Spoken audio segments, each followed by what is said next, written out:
15వ అధ్యాయము 21వ వచనము. ప్రేరేపించబడిన వాళ్ళు ఎవరైనా కూడా చదవండి. మత్తయి వార్త. యేసు అక్కడ నుండి బయలుదేరి తూరు సీదోనుల ప్రాంతములకు వెళ్ళగా, ఇదిగో ఆ ప్రాంతముల నుండి కనాను స్త్రీ ఒకటి వచ్చి, ప్రభువా, దావీదు కుమారుడా, నన్ను కరుణింపుము, నా కుమార్తె దయ్యము పట్టి బహుబాధపడుచున్నదని కేకలు వేసాను. అందుకు ఆయన ఆమెతో ఒక్క మాట అయినను చెప్పలేదు. చాలు సిస్టర్, చాలు. 21 చాలు, 21, 22 చాలు. ఓకే.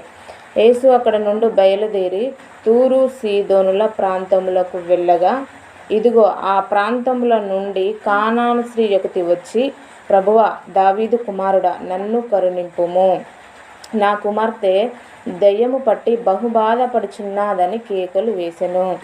ఓకే, ఇక్కడ మనం నిన్నటి దినాన మనం చూసుకున్నది 12వ వచనం నుండి 20 వచనాల వరకు. అక్కడ ఒక డిస్కషన్ ఉంటే శిశువులకి అక్కడ ఏదైతే వాళ్ళకు అర్థం కాలేదు స్టార్టింగ్లో వాళ్ళని హెచ్చరించినట్టుగా వాళ్ళకి చెప్తాడు. ఆ విషయాలు అర్థం కాకున్నటువంటి ఆ యొక్క ఉపమానాన్ని దేవుడు 12వ వచనం నుండి 20 వచనాలలో వాళ్ళకి క్లారిటీ ఇచ్చాడు. అంటే అక్కడ ఏ ఉద్దేశం చేత ఆయన మాట్లాడాడో, వాళ్ళ యొక్క మనస్తత్వం ఏంటి, వాళ్ళ యొక్క జీవిత విధానం ఏంటిది అనేసి దేవుడు వీళ్ళకు క్లారిటీ ఇచ్చేసి వీళ్ళకు ఆ యొక్క మర్మాలను తెలియజేసి 20 వరకు వాళ్ళకి శిష్యులు అడిగిన దానికి సమాధానాన్ని ఇచ్చిన తర్వాత ఆయన ప్రయాణమై మళ్ళీ ఎక్కడికి వెళ్ళారంటే తూరు సీదోనుల ప్రాంతంలో. తూరు సీదోను ప్రాంతం అనేది అన్యుల ప్రాంతము. అక్కడ క్రీస్తుని అంగీకరించిన అప్పుడున్నటువంటి కాలంలో మూడు రకాలైనటువంటి ప్రజలు ఉండేవాళ్ళు అప్పటి కాలంలో. ఎవరనంటే ఒకరు ఇజ్రాయేలీలు, ఇంకా ఎవరనంటే అన్యులు, ఇంకా యూదులలోనే వీళ్ళందరూ యూదులలో ఎక్కువగా ఎవరు ఉండేవాళ్ళు అని అంటే ఈ యొక్క పరిసయ్యులు, సద్దుకయ్యులు, శాస్త్రులు. ఇజ్రాయేలీలలో మరలా అంటే ఇజ్రాయేలీలోనే అందరూ వీళ్ళు ఒకటే, కాకపోతే దాంట్లోనే కొందరు యూదులు అనే బాడే వారిలో మళ్ళీ శాస్త్రులు, పరిసయ్యులు, సద్దుకయ్యులు, సుంకరులు వీళ్ళందరూ ఇప్పుడు మనకి ఎలానైతే కులాలు మతాలు ఉన్నాయో వాళ్ళలో కూడా అలా తెగలు ఉండేదన్నమాట. ఇంకా ఈ యొక్క క్రీస్తుని ఎవరైతే అంగీకరించారో, క్రీస్తుని అంగీకరించిన వాళ్ళందరూ కూడా ఎవరంటే అన్యులు. ఓకేనా. ఈ యొక్క తూరు సీదోనుల ప్రాంతము కూడా ఏంటంటే అన్య ప్రదేశము. దేవుడు ఇక్కడ వీళ్ళకు సమాధానాన్ని అక్కడ ఉన్నటువంటి ఆ యొక్క ఉపమానం అంటే అతడు యేసుక్రీస్తు చెప్పినటువంటి ఆ యొక్క మాటకు అర్థాన్ని ఇక్కడ చెప్పేసి ఎక్కడికి ప్రయాణం అయిపోయాడు అంటే తూరు సీదోను ప్రాంతానికి వెళ్ళాడు. యేసుక్రీస్తు అక్కడ ఏదైనా ఒక కార్యము జరగడం కొరకే. అంటే నార్మల్గా ఇప్పుడు మనము కూడా స్వార్థకి దేవుడు ఒక ప్రాంతానికి మనల్ని నడిపించాడు అనుకోండి, ఏదైనా ఒక ప్రాంతానికి మనంతటా మనం వెళ్ళలేం. ఆయన ఒక నడిపింపు లేకుండా మనం వెళితే అక్కడ అన్ని వ్యతిరేకతలు వస్తాయి. కాబట్టి ఆయన యొక్క నడిపింపు లేకుండా మనం వెళ్ళలేము. ఆయన వెళ్ళాడు అని అంటే ఖచ్చితంగా అక్కడ ఏదో ఒక గొప్ప అద్భుతం జరగబోతుంది. ఆయన అక్కడికి తూరు సీదోను ప్రాంతము యేసుక్రీస్తు ఉన్న ప్రాంతానికి చాలా దూరమే. అయినప్పటికీ ఆ తూరు సీదోను ప్రాంతంలో ఉన్నటువంటి ప్రజలందరూ కూడా అన్యులు, వాళ్ళకి ఇంకా గర్వము ఎక్కువ, వాళ్ళు క్రీస్తుని అంగీకరించే వాళ్ళు కాదు. అయినప్పటికీ దేవుడు ఆ ప్రాంతానికి వెళ్ళాడు అని అంటే అక్కడ ఏదో ఒక గొప్ప కార్యం జరగనే ఉన్నది కనుక ఆయన వెళ్ళాడు. అక్కడ ఏ కార్యం అనేది మనకి కింద ఉంటుంది. చదవండి 22వ వచనము. 22వ వచనం నుండి, యేసు అక్కడ నుండి బయలుదేరి తూరు సీదోనుల ప్రాంతంలోకి వెళ్ళగా, ఇదిగో ఆ ప్రాంతముల నుండి కానాను స్త్రీ ఒకటి వచ్చి, ప్రభువా, దావీదు కుమారుడా, నన్ను కరుణింపుము. ఎందుకోసం వెళ్ళాడంటే ఈ యొక్క కానాను స్త్రీ కొరకు దేవుడు అక్కడికి వెళ్ళాడు. ఎందుకు అనంటే తన యొక్క కుమార్తె దయ్యము పెట్టి దేవుడు ఆ ప్రాంతానికి వెళ్ళాడు. కానీ ఈ యొక్క కింది వచనాలలో కొన్ని వచనాలు మనకు ఆమె కొరకు ఈ యొక్క వచనాన్ని చాలామంది అర్థం చేసుకోరు. కానీ కింద కొన్ని మాటలు ఎలా ఉంటాయంటే దేవుడు అన్యజనులను తిరస్కరించినట్టుగానే ఉంటాయి. కానీ అక్కడ తిరస్కారం అనేది ఉండదు. చాలామందికి ఈ యొక్క 21 నుండి 28 వరకు తప్పుగా అర్థం చేసుకునేటువంటి అవకాశం కూడా ఉంది వాక్యాన్ని. కానీ మనం ఈరోజు క్లారిటీ ఇచ్చేసుకొని క్లోజ్ చేసుకుందాం. ఓకేనా. స్త్రీ ఒకటి వచ్చి, ప్రభువా, దావీదు కుమారుడా, నన్ను కరుణింపుము, నా కుమార్తె దయ్యము పట్టి బహుబాధపడుచున్నదని కేకలు వేసెను. అందుకు ఆయన ఆమెతో ఒక్క మాట ఆయనను చెప్పలేదు. ఈ యొక్క స్త్రీ ఎలా మొరపెడుతుంది అని అంటే నార్మల్గా మొరపెట్టడం కాదు, ఆమె ఎలా అంటే కేకలు వేస్తుంది. ఇంకా ఆమె యొక్క బాధ ఏంటిది? తన యొక్క కుమార్తె ఉన్నటువంటి ఆ యొక్క పరిస్థితులను బట్టి ఆమె భయంకరంగా, నార్మల్గా మనం మొరపెడితే ఎలా ఉంటుంది, మనకు ఉన్నటువంటి సమస్యలను బట్టి కానీ మనము 1-2 సార్లు మొరపెట్టినప్పుడు సమాధానం రాకుండా మనం సైలెంట్గా ఉండిపోతాం. కానీ ఇక్కడ ఆమె ఏంటంటే గట్టిగా అరిచినా కూడా యేసుక్రీస్తు అక్కడ ఏం సపోర్ట్ చేయట్లేడంట, అంటే సైలెంట్గా ఉండిపోయాడు. మనం కూడా మన జీవితంలో కూడా ఈ యొక్క వచ్చిన 21 నుండి 28 వరకు ఒక్కొక్క రెఫరెన్స్ నుండి మనం ఒక్కొక్క పాఠాన్ని నేర్చుకోవచ్చు.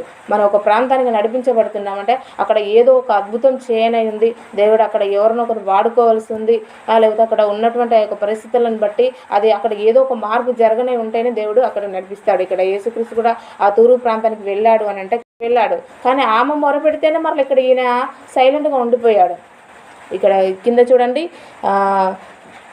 బహు బాధపడుచున్నదని కేకలు వేసిన, అందుకైనా ఆమెతో ఒక్క మాట ఆయనను చెప్పలేదు.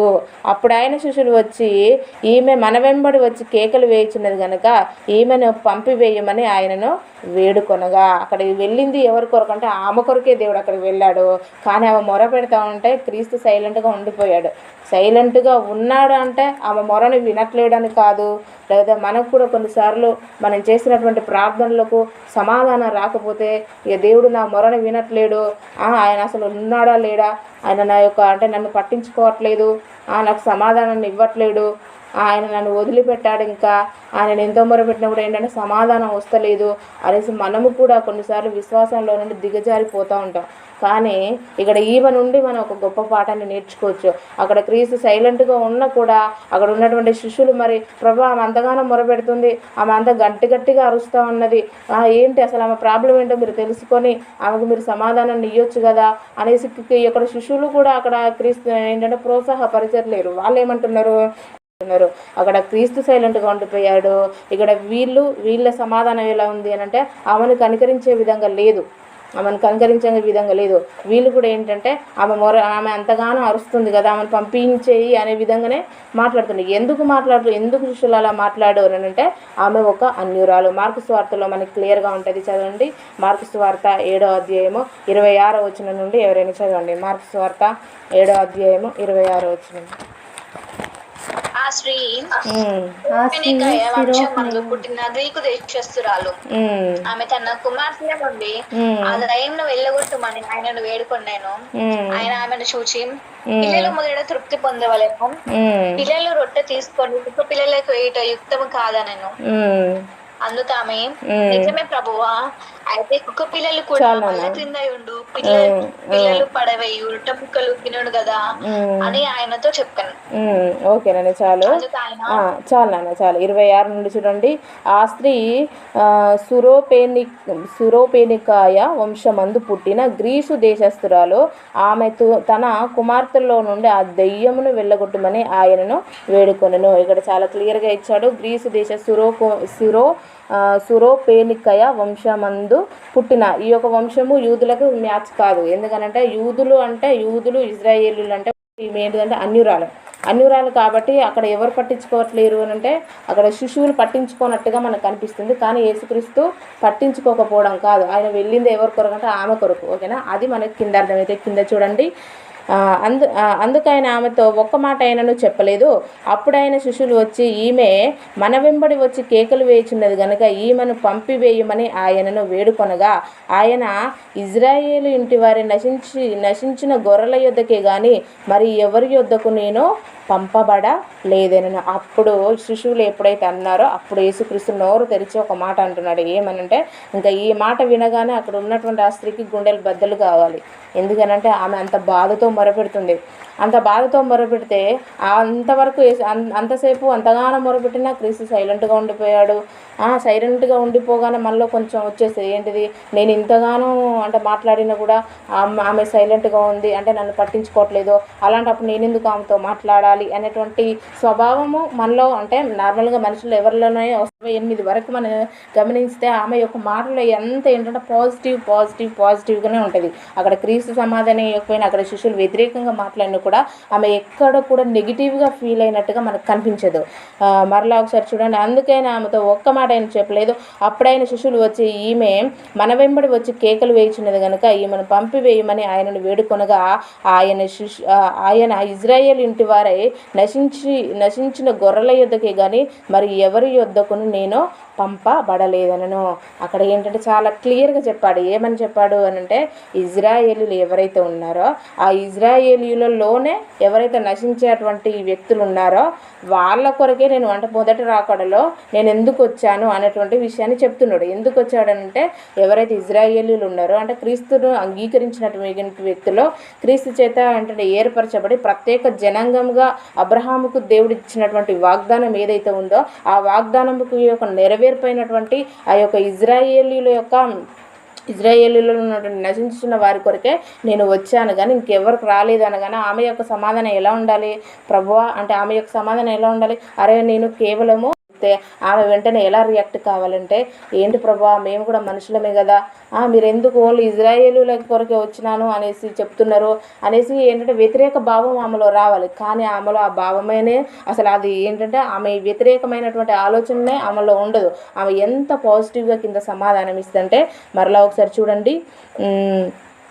అందుకైనా ఆమెతో ఆయన ఇజ్రాయేలీల ఇంటి వారి నశించిన గొర్రెల యొద్దకే కానీ మరి ఎవరి యొద్దకు నేను పంపబడలేదనను. అయినను ఆమె వచ్చి ఆయనకు మొరొక్కి ప్రభువా నాకు సహాయం చేయమని అడిగాను. అలా అన్న కూడా ఆమె వదిలిపెట్టట్లేదు, దేవుని వదిలిపెట్టకుండా మరలా వచ్చి ప్రభువా మరలా నాకు సహాయం చేయండి అనేసి మరలా ఏంటంటే అలా చెప్పినా కూడా ఆమె అడుగుతుంది.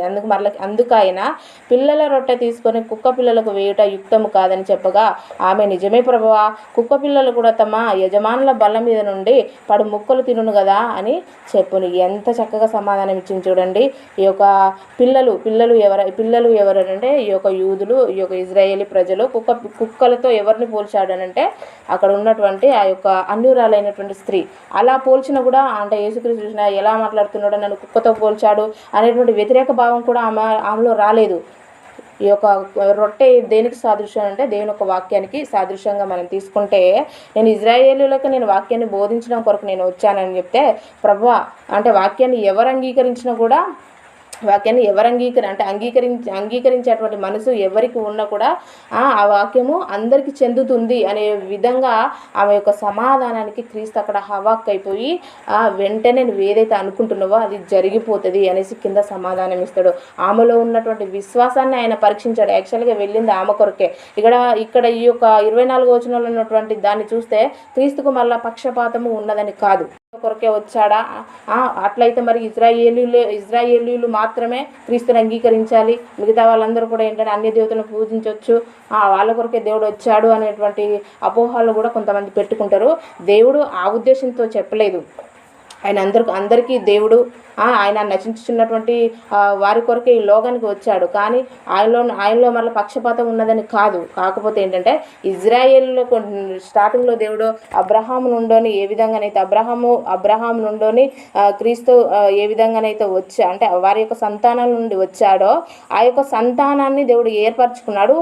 మొదటగా వాళ్ళని రక్షించి ఇప్పుడు మన కుటుంబం ఇప్పుడు ఎలా మనకి ఎగ్జాంపుల్ తీసుకొని చెప్తే అర్థమైంది. ఎలా అంటే ఇప్పుడు మన కుటుంబ సభ్యులు ఉన్నారు. మన కుటుంబ సభ్యులు రక్షణ పొందకుండా మనం వేరే వాళ్ళకి స్వార్థను ప్రకటించడం కోసం మనం ట్రై చేసినప్పుడు మొదటగా వాళ్ళు అంటే ఒకళ్ళు ప్రకటించడం కోసం మనం ట్రై చేసామనుకోండి, వాళ్ళు ఏమంటారు, ఫస్ట్ నీ కుటుంబంలో ఉన్నటువంటి నీ తల్లిదండ్రులను ఫస్ట్ వాళ్ళని మార్చు, వాళ్ళని మార్చిన తర్వాత నువ్వు పక్కన వాళ్ళకి స్వార్థ చెప్తే వాళ్ళు వింటారు. ఫస్ట్ నీ కుటుంబమే చక్కగా లేదు, నీ కుటుంబమే చక్కగా లేనప్పుడు నువ్వు వేరే వాళ్ళకి స్వార్థను ప్రకటిస్తే వాళ్ళు ఎలా మారుతారు అనేటటువంటి మాటలు కూడా వస్తాయి. కాబట్టి అందుకనే మొదటగా దేవుడు ఇజ్రాయేలీలను మొదటగా వాళ్ళలో ఉన్నటువంటి ఆ యొక్క వాళ్ళను సరిచేయాలి. మొదటగా వాళ్ళని ఎలా మార్చాలి అంటే వాళ్ళను కూడా బోధకులుగా మార్చాలి. అంటే వాళ్ళ యొక్క జీవితాలు అప్పటి వాళ్ళు ఉన్నారు కానీ వాళ్ళ బోధన విధానం కరెక్ట్గా లేదు. ఒకవేళ వాళ్ళ పరిసర సదుపాయాలు ఉన్నారు, వాళ్ళ బోధన విధానం కరెక్ట్గా లేదు. మరలా వాళ్ళు ఏంటంటే అసలు క్రీస్తుని నమ్మేటువంటి పరిస్థితుల్లో లేరు. క్రీస్తుని నమ్మింది ఎవరు అంటే ఇజ్రాయేలీలలోనే మళ్ళీ సామాన్యమైనటువంటి వ్యక్తులు. ఆ యొక్క ఎవరు చేపలు పట్టేటోళ్ళు, ఒకళ్ళు సుంకం వసూలు చేసుకునేటోళ్ళు. కాబట్టి వాళ్ళని బోధకులుగా ఫస్ట్ మార్చిన తర్వాత వాళ్ళ ద్వారా ఆటోమేటిక్గా క్రీస్తు ఉన్నటువంటి ఆ కాలంలో ఈ యొక్క ఇజ్రాయేలులో సామాన్యమైనటువంటి వ్యక్తులను బోధకులుగా చేస్తే వీళ్ళ ద్వారా ఏంటంటే అన్యజనులకు కూడా ఏంటంటే సువార్త వీళ్ళు ప్రకటిస్తారు అనేటువంటి ఉద్దేశం చేత దేవుడు ఆ మాట అన్నాడు తప్ప క్రీస్తుకు పక్షపాతము లేదు. అపోస్తుల కార్యంలో మనకు చాలా క్లియర్గా ఉంటుంది. అపోస్తుల కార్యంలో 10వ అధ్యాయము 34వ వచనం ఎవరైనా చదవండి. అపోస్తుల కార్యంలో 10వ అధ్యాయము 34వ వచనం. దేవుడు పక్షపాతి కాడని నిజంగా గ్రహించి ఉన్నాను. ప్రతి జనములోనూ ఆయనకు భయపడే నీతిగా నడుచుకుని వారిని ఆయన అంగీకరించును. యేసుక్రీస్తు అందరికీ ఆయన ద్వారా దేవుడు సమాధానకరమైన సువార్తను ప్రకటించి ఇజ్రాయేలుకు పంపిన వర్తమానము మీరు ఎరుగుదురు. ఓకే నన్ను చాలు. ప్రతి ఒక్కరు కూడా చూడండి 10వ అధ్యాయము 34వ వచనం నుండి, దేవుడు పక్షపాతి కాడని నిజముగా గ్రహించి ఉన్నాను. ప్రతి జనములోనూ ఆయనకు భయపడి నీతిగా నడుచుకొని వానిని ఆయన అంగీకరించును. ఆయన పక్షపాతి కాదు. ఓన్లీ ఇజ్రాయేలీలకే దేవుడు కాదు, ఓన్లీ అన్యజనులకే, ఓన్లీ ఇజ్రాయేలీల కొరకే ఆయన వచ్చాను కదా. ఇజ్రాయేలీల కొరకే ఒకవేళ ఆయన వస్తే ఆ తూరు సీదోను అన్య దేశమైనటువంటి ఆ ప్రాంతానికి దేవుడు వెళ్ళవలసినటువంటి అవసరత ఉండదు. అక్కడ ఏంటంటే శిశువులకు అర్థం కాలేదు. ఇప్పుడు ఉన్నటువంటి చాలామంది కూడా ఈ యొక్క రెఫరెన్స్ తప్పుగా అర్థం చేసుకుంటున్నారు. కానీ అక్కడ ఒకవేళ అన్యజనులను రక్షించే ఉద్దేశం ఆయనలో లేకపోతే ఆ ప్రదేశానికే ఆయన వెళ్ళడు. ఆయన ఆ ప్రదేశానికి వెళ్ళిండు. ఎందుకనంటే ఆ ప్రదేశంలో ఒక విధవరాలు అంటే ఒక దేవుని కొరకు ఎదురు చూస్తుంటే ఆయన నుండి స్వస్థత కోరుకునేటువంటి మనసు కలిగినటువంటి ఒక వ్యక్తి ఉన్నది. తన యొక్క బిడ్డ స్వస్థత కొరకు ఆమె ఎదురు చూస్తుంది అని ఆయనకు ముందే తెలుసు కనుక ఆయన అక్కడికి వెళ్ళాడు తప్ప ఈ కోణంలో మనము ఈ యొక్క వాక్యాన్ని ఆలోచిస్తేనే మనకు అర్థమవుతుంది. లేకపోతే ఆయన ఆ యొక్క స్త్రీని ఆయన అవమానపరిచాడు లేదా కుక్కతో పోల్చాడు అని అంటే మరి అప్పుడు ఉన్నటువంటి కాలంలో ఇజ్రాయేలీలు ఎవరైతే క్రీస్తు జనాంగం ఉన్నారో వాళ్ళను మరి వీళ్ళు కూడా ఎన్ని జనులు కూడా లెక్క చేయలేదు కాబట్టి వీళ్ళు వాళ్ళని కుక్కలుగా చూశారు. సో కాబట్టి ఆయన అన్నదాంట్లో తప్పేం లేదు. అన్నదానికి ఆమె చక్కగా సమాధానం ఇచ్చింది. మీరు ఓన్లీ ఆయనకి ఇజ్రాయేలీలకే ఆ యొక్క రొట్టె అయినటువంటి వాక్యాన్ని మీరు ప్రకటిస్తూ ఉంటే అక్కడ ఆ యొక్క బల్ల దగ్గర ఉంటే మేము కూడా విని దాన్ని అంగీకరిస్తాము. అంటే ఇది మేము తింటాము.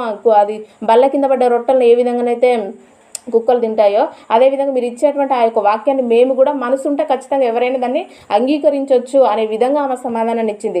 ఈ రెఫరెన్స్ ప్రకారంగా మనం చూస్తే దేవుడు పక్షపాతి కాదు, ఆయన అందరికీ దేవుడు. మరలా ఒకసారి చూడండి, ప్రతి జనములను ఆయనకు భయపడి నీతిగా నడుచుకుని వారిని ఆయన అంగీకరించును. ప్రతి జనము, ఈ జనము ఆ జనము ఓన్లీ ఇజ్రాయేల్ ఎవ్వరు ఆయనను అంగీకరించినా, ఎవ్వరు అంటే ప్రతి ఒక్కరు ఏ జాతికి చెందిన వాళ్ళైనా, ఏ మతానికి చెందిన వాళ్ళైనా, ఏ కులానికి చెందిన వాళ్ళైనా ఎవ్వరు అయినా కూడా ఆయనను అంగీకరించి వాక్యానుసారంగా ఎవరైతే నీతిగా జీవిస్తారో వాళ్ళందరూ కూడా ఏంటంటే క్రీస్తు చేత అంగీకరించబడతారు. వాళ్ళందరూ కూడా ఏంటంటే సంఘంలో చేర్చబడతారు. సంఘం అంటే ఏంటిది? సంఘం అంటే ఓన్లీ ఒక కులానికి చెందింది కాదు, లేదా ఒక మతానికి చెందింది కాదు, లేదా ఒక ప్రాంతానికి చెందింది కాదు. సంఘం అంటే అన్ని రకాల కులాలకు సంబంధించినటువంటి వ్యక్తులు ఉంటారు. ఎవరైతే క్రీస్తుని అంగీకరించి ఆయన యొక్క రక్తం చేత కడగబడి తమ యొక్క హృదయాలను శుద్ధి చేసుకొని పరిశుద్ధులుగా ఎవరైతే ఉంటారో వాళ్ళందరూ కూడా ఏంటంటే సంఘంలోనికి చేర్చబడతారు.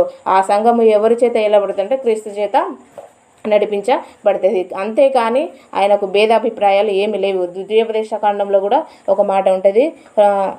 దానికంటే ముందుగా 2వ దినవృత్తాంతంలో చదవండి. 2వ దినవృత్తాంతంలో 19వ అధ్యాయము 7వ వచనము. ఎవ్వరు ఆయనను అంగీకరించినా, ఎవ్వరు అంటే ప్రతి ఒక్కరు ఏ జాతికి చెందిన వాళ్ళైనా, ఏ మతానికి చెందిన వాళ్ళైనా, ఏ కులానికి చెందిన వాళ్ళైనా ఎవ్వరు అయినా కూడా ఆయనను అంగీకరించి వాక్యానుసారంగా ఎవరైతే నీతిగా జీవిస్తారో వాళ్ళందరూ కూడా ఏంటంటే క్రీస్తు చేత అంగీకరించబడతారు. వాళ్ళందరూ కూడా ఏంటంటే సంఘంలో చేర్చబడతారు. సంఘం అంటే ఏంటిది? సంఘం అంటే ఓన్లీ ఒక కులానికి చెందింది కాదు, లేదా ఒక మతానికి చెందింది కాదు, లేదా ఒక ప్రాంతానికి చెందింది కాదు. సంఘం అంటే అన్ని రకాల కులాలకు సంబంధించినటువంటి వ్యక్తులు ఉంటారు. ఎవరైతే క్రీస్తుని అంగీకరించి ఆయన యొక్క రక్తం చేత కడగబడి తమ యొక్క హృదయాలను శుద్ధి చేసుకొని పరిశుద్ధులుగా ఎవరైతే ఉంటారో వాళ్ళందరూ కూడా ఏంటంటే సంఘంలోనికి చేర్చబడతారు. ఆ సంఘము ఎవరి చేత ఏలబడుతుంటే క్రీస్తు చేత నడిపించబడుతుంది. అంతేకాని ఆయనకు భేదాభిప్రాయాలు ఏమి లేవు. ద్వితీయోపదేశకాండంలో కూడా ఒక మాట ఉంటుంది. దానికంటే ముందుగా 2వ దినవృత్తాంతంలో చదవండి. 2వ దినవృత్తాంతంలో 19వ అధ్యాయము 7వ వచనము. 2వ దినవృత్తాంతంలో 19వ అధ్యాయము 7వ వచనము. యెహోవా భయం మీ మీద ఉండును గాక. హెచ్చరికగా నుండి తీర్పు తీర్చుడి. మన దేవుడైన యెహోవా యందు దౌష్టము లేదు. ఆయన పక్షపాతి కాడు, లంచము పుచ్చుకొనువాడు కాడు. మరియు తాను యెరూషలేమునకు వచ్చినప్పుడు యెహోవా నిర్ణయించిన న్యాయం జరిగించుటకును, సందేహాంశములను పరిష్కరించుటకును యెహోషాపాతు లేవీయులలోను యాజకులలోను ఇశ్రాయేలు పితరుల యుద్ధ పెద్దల్లోను కొందరిని నియమించి 19 7 వచ్చిన ప్రతి ఒక్కరు కూడా చూడండి. యెహోవా భయము భూమి మీద ఉండునుగాక, హెచ్చరిక నుండి తీర్పు తీర్చుడి. మన దేవుడైన యెహోవా యందు దౌష్ట్యము లేదు. ఆయన పక్షపాతి కాడు, లంచము పుచ్చుకొనువాడు కాడు. ఇది ఎక్కడ ఉందంటే ధర్మశాస్త్రంలో పాత నిబంధనలో చాలా క్లియర్గా ఉంది. ఆయన పక్షపాతి కాదు. అక్కడ చెప్పాడు, ఇక్కడ పాత నిబంధనలో చెప్పాడు, కొత్త నిబంధనలో చెప్పాడు. ఆయన పక్షపాతి కాదు. ఎంత మాత్రం కూడా ఆయన ఆ యొక్క రెఫరెన్స్ పట్టుకొని ఆయన పక్షపాతి అనడం కరెక్ట్ కాదు. ఆయన పక్షపాతి అయితే ఆ ప్రదేశానికి ఆయన వెళ్ళడు. ఆయన అందరికీ దేవుడు నశించుచున్నటువంటి గొర్రెల అంటే నశించుచున్నటువంటి వారిని రక్షించడం కొరకే ఆయన ఈ లోకానికి వచ్చాడు. లూకాసు వార్తలో మనకు ఒక మాట ఉండదు, చదవండి. లూకాసు వార్త 19వ అధ్యాయము 10వ వచనం చదవండి. లూకాసు వార్త. నశించి దానిని వేదికి రక్షించుటకు మనుషుల కుమారుడు వచ్చేదని అతనితో చెప్పాను. ఓకేనన్న, చాలు. ఏంటంటే నశించిన దానిని వెలికి రక్షించడం కొరకు. అక్కడ నశించంటే ఆ యొక్క స్త్రీ యొక్క బాధ, అంటే తన యొక్క కుమార్తె కోసమై ఆమె పడుతున్నటువంటి బాధ ఎవరికి తెలుసు అంటే దేవునికి తెలుసు. కాబట్టి ఆ యొక్క కుమార్తె నశించిపోవడం దేవునికి ఇష్టం లేదు. కనుకనే వెతుక్కుంటూ ఎవరు వెళ్ళారు అంటే దేవుడే వెళ్ళారు. ఆ తూరు సీదోను ప్రాంతానికి ఆయనే వెతుక్కుంటూ వెళ్ళేసి ఆయన ప్రజలలో కూడా అంత విశ్వాసాన్ని చూడలేదు. ఆమెలో విశ్వాసాన్ని పరీక్షించడం కొరకు ఆమెను ఎలా అంటే ఆమెకు వేసినటువంటి క్వశ్చన్ మనం ఎలా అర్థం చేసుకోవాలంటే ఆమెలో ఉన్నటువంటి విశ్వాసాన్ని పరీక్షించడం కొరకు. ఆమెలో విశ్వాసం ఉంది. ఆమె అన్యురాలు. ఇప్పుడు నార్మల్గా ఇజ్రాయేలులకు వేసినాం అనుకో ఆ క్వశ్చన్, వాళ్ళ యొక్క సమాధానం వేరే ఉంటుంది. కానీ వాక్యం తెలియనటువంటి ఆ వ్యక్తికి మనము అంటే వేస్తే ఆమెలో ఎంత విశ్వాసం ఉంది, ఆమె నిజంగా నన్ను నమ్మిందా, లేకపోతే ఎవరో చెప్పినటువంటి మాటలను పట్టుకొని ఆమె వచ్చిందా అనేసి జస్ట్ ఆయన పరీక్షించడం కొరకే జస్ట్ ఆమెను అలా అన్నాడు తప్ప ఆయన రక్షించే ఉద్దేశం లేకపోతే ఆయన ఓన్లీ ఒక్కరి కొరకే వస్తే ఆ ప్రాంతానికి అసలు వెళ్ళడు. అంతకెందుకు ఆయన ఇప్పుడు సొంత ప్రజలు వాళ్ళ కోసమే నేను వచ్చినా అని చెప్తే వాళ్ళే అసలు స్వకీయులే క్రీస్తుని అంగీకరించలేదు. ఎవరు ఎక్కువగా అంగీకరించారో అన్యజనులే ఎక్కువ అంగీకరించారు. ఆ స్వకీయులు అనబడే వాళ్ళే చాలామంది ఏంటంటే క్రీస్తును స్వకీయులు ఎవరు అంటే ఆ పరిచయాలు సర్దుకేలే వాళ్ళలో ఉన్నటువంటి ఇంకో కొంతమంది వాళ్ళే సరిగ్గా క్రీస్తుని అంగీకరించలేదు. అందుకే యోహాను సువార్తలో ఒక మాట అంటాడు దేవుడు. యోహాను సువార్త 1వ అధ్యాయము 11వ వచనం చదవండి ఎవరైనా. అధికారం అనుగ్రహించాను. ఓకేనన్నా, చాలు. 1వ అధ్యాయం 11వ వచనం నుండి ప్రతి ఒక్కరు చూడండి. ఆయన తన స్వకీయుల యుద్ధకు వచ్చినో ఆయన స్వకీయులు ఆయనను అంగీకరింపలేదు. ఎవరి కొరకు వచ్చాను అని చెప్పాడు. ఇక్కడ ఇజ్రాయేలీల కొరకే నేను వచ్చానని చెప్తే వాళ్ళలోనే చాలామంది అంగీకరించలేదు. అందుకే కింద ఇంకొక మాట చెప్పాడు, తను ఎందరు అంగీకరించారో వారికందరికీ అనగా తన నామమునందు విశ్వాసం ఉంచిన వారికి దేవుని పిల్లలగుటకు ఆయన అధికారము అనుగ్రహించాను. అధికారాన్ని ఇచ్చేశాడు. ఓన్లీ ఇజ్రాయేలులకే కాదు, ఎవరైతే క్రీస్తును అంగీకరిస్తారో, ఎవరైతే క్రీస్తునందు విశ్వాసం ఉంచుతారో వాళ్ళందరూ కూడా ఎవరు అంటే దేవుని పిల్లలు అగుటకు ఎవరు అధికారాన్ని ఇచ్చారంటే దేవుడే అధికారాన్ని ఇచ్చాడు. ఇంకా వేరే వాళ్ళు ఎవరు కూడా నువ్వు నేనే అంటే నేను అబ్రహాము సంతానము, నాకే పరలోక నిత్యజీవం నాకే సొంతము, లేకపోతే మాకే క్రీస్తు సొంతం అనడానికి లేదు. ఎవరు క్రీస్తుని అంగీకరిస్తారో, ఎవరైతే యేసుక్రీస్తు లోకానికి వచ్చాడు, మృతుల నుండి తిరిగి లేచాడు అని క్రీస్తు యొక్క సువార్తను ఎవరైతే నమ్ముతారో, నమ్మి బాప్తిసం ఎవరైతే తీసుకుంటారో, ఆయన యందు ఎవరైతే విశ్వాసం ఉంచుతారో వాళ్ళందరూ కూడా ఏంటంటే దేవుని పిల్లలగుటకు ఆయన డైరెక్ట్ అధికారాన్ని ఇచ్చాడు. పాత నిబంధనలో అలా ఉండదు. పాత నిబంధనలో వేరుంటుంది. కానీ కొత్త నిబంధనకు వచ్చేసరికి ఆయన యొక్క స్టార్టింగ్ నుండోనే మీరు గమనించాలి. మత్తయి సువార్త స్టార్టింగ్లో నుండోనే ఆయన యొక్క దీనిలో నుండోనే మనం ఒక్కొక్క రెఫరెన్స్ నుండోనే ఒక్కొక్క పాఠం మనమేం నేర్చుకోవాలంటే, నువ్వు ఒక ప్రాంతానికి నడిపించబడుతున్నావు అని అంటే అక్కడ దేవుని ఉద్దేశం లేకుండా నీవు నడిపించబడవు. ఒక ప్రాంతానికి నువ్వు నడిపించబడుతున్నావు అంటే అక్కడ ఏదో ఒక అద్భుతం జరగడం కొరకు దేవుడు నిన్ను నడిపిస్తున్నాడు. ఓకేనా. 21వ వచనం నుండి మనం అది నేర్చుకోవాలి. 22వ వచనం నుండి కనుక మనం చూసుకుంటే ఆ యొక్క స్త్రీకి ఉన్నటువంటి పాజిటివ్ థింకింగ్ మనలో ఉండాలి. దేవుడు ఒక్కసారి మొరపెట్టేసి 2 సార్లు మొరపెట్టేసి 3 సార్లు మొరపెట్టేసి 4 సార్లు మొరపెట్టేసి ఇంకా సమాధానాన్ని రాకపోతే మనలో అవిశ్వాసం అనేది రాకూడదు. ఓకేనా. దేవుడు కొన్ని కొన్నిసార్లు మౌనంగా ఉంటాడు. ఎందుకు అని అంటే నీ యొక్క విశ్వాసాన్ని పరీక్షించడం కొరకు, లేకపోతే నువ్వు అడిగిన దానికంటే ఎక్కువగా ఇవ్వడం కొరకు. ఓకేనా? ఒకటేమో నీ యొక్క విశ్వాసాన్ని పరీక్షించడం కొరకు, నువ్వు ఏదైతే అడుగుతున్నావో దానికంటే ఉన్నతమైనది దేవుడు నీకు ఇవ్వడం కొరకు.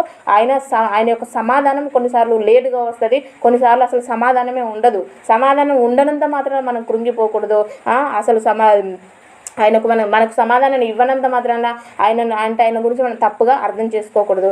ఇక్కడ ఈ యొక్క స్త్రీ నుండి మనం నేర్చుకోవాలి. దేవుడు అక్కడ సమాధానాన్ని ఇవ్వకుండా మౌనంగా ఉన్న కూడా ఆమె దేవుణ్ణి వదిలిపెట్టలేదు. ఎందుకనంటే ఆమెలో ఉన్నటువంటి విశ్వాసం అంత గొప్పది. ఆమెలో ఉన్నటువంటి విశ్వాసం అంత గొప్పది అని అంటే ఆమెలో ఉన్నటువంటి ఆ విశ్వాసం గొప్పది అని చెప్పుకోవడానికి ఆమె ఏమో క్రైస్తవురాలు కూడా కాదు, ఆమె ఒక అన్యురాలు. ఆమె అన్యురాలైనప్పటికీ ఆమెలో ఉన్నటువంటి విశ్వాసం చాలా గొప్పది.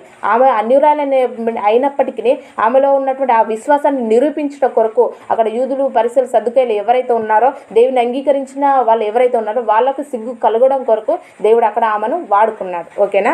అలా